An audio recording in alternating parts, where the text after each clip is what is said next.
Indian പ്രധാനമന്ത്രി നരേന്ദ്രമോദിയുടെ അദ്ദേഹത്തിൻ്റെ വസതി എന്ന് പറയുന്നത് നരേന്ദ്രമോദിയല്ല ഏത് പ്രധാനമന്ത്രിയായിരുന്നാലും അദ്ദേഹത്തിൻ്റെ വസതി എന്ന് പറയുന്നത് അതീവ ഹൈ സെക്യൂരിറ്റി സോണാണ്, അതീവ സുരക്ഷിത മേഖലയാണ്. ഇവിടെ ആർക്കും കടന്നു കയറാനോ അല്ലെങ്കിൽ ആർക്കും ഇതിനെതിരെ കല്ലെറിയാനോ അല്ലെങ്കിൽ പ്രതിഷേധിക്കാനോ ഒന്നും അവകാശമില്ല. അത് നമ്മുടെ രാജ്യത്തെ ഭരണഘടനയിൽ തന്നെ പറയുന്ന ഒരു കാര്യമാണ്.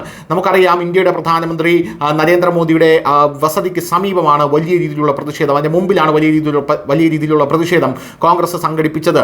ഇന്ത്യൻ പ്രധാനമന്ത്രി പോലും അവിടെ എത്തുമ്പോൾ SPG പ്രൊട്ടക്ഷൻ ഫോഴ്സിൻ്റെ വലിയ രീതിയിലുള്ള പ്രോട്ടോകോൾ പ്രകാരമാണ് അദ്ദേഹം ഉണ്ണുന്നതും ഇരിക്കുന്നതും ഉറങ്ങുന്നതും പോലും. ഇപ്പോഴിതാ പ്രധാനമന്ത്രിയുടെ വസതി ഉപരോധവുമായി ബന്ധപ്പെട്ട് കോൺഗ്രസും BJPയും പല സംസ്ഥാനങ്ങളിൽ സംഘർഷങ്ങളിൽ ഏർപ്പെടുന്നു എന്നുള്ള റിപ്പോർട്ട് പുറത്തു വരുന്നു.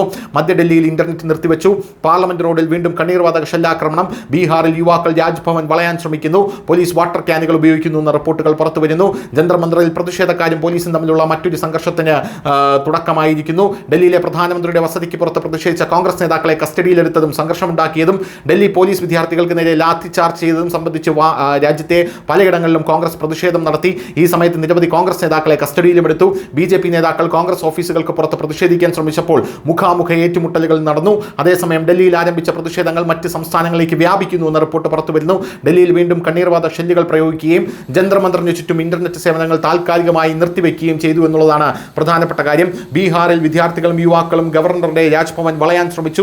ഇതിനിടയിൽ ഡൽഹിയിൽ എന്ന പോലെ കണ്ണീർവാതക ഷെല്ലുകൾ പ്രയോഗിക്കുകയും ഈ വിദ്യാർത്ഥികളെ തടയാൻ വാട്ടർ ക്യാനുകൾ ഉപയോഗിക്കുകയും ചെയ്തു. അതേസമയം കോൺഗ്രസും BJPയും മുഖാമുഖമായിട്ടുള്ള പ്രതിഷേധങ്ങൾ നടത്തി എന്നുള്ളതാണ് മറ്റൊരു പ്രധാനപ്പെട്ട കാര്യം. News desk Malayalam.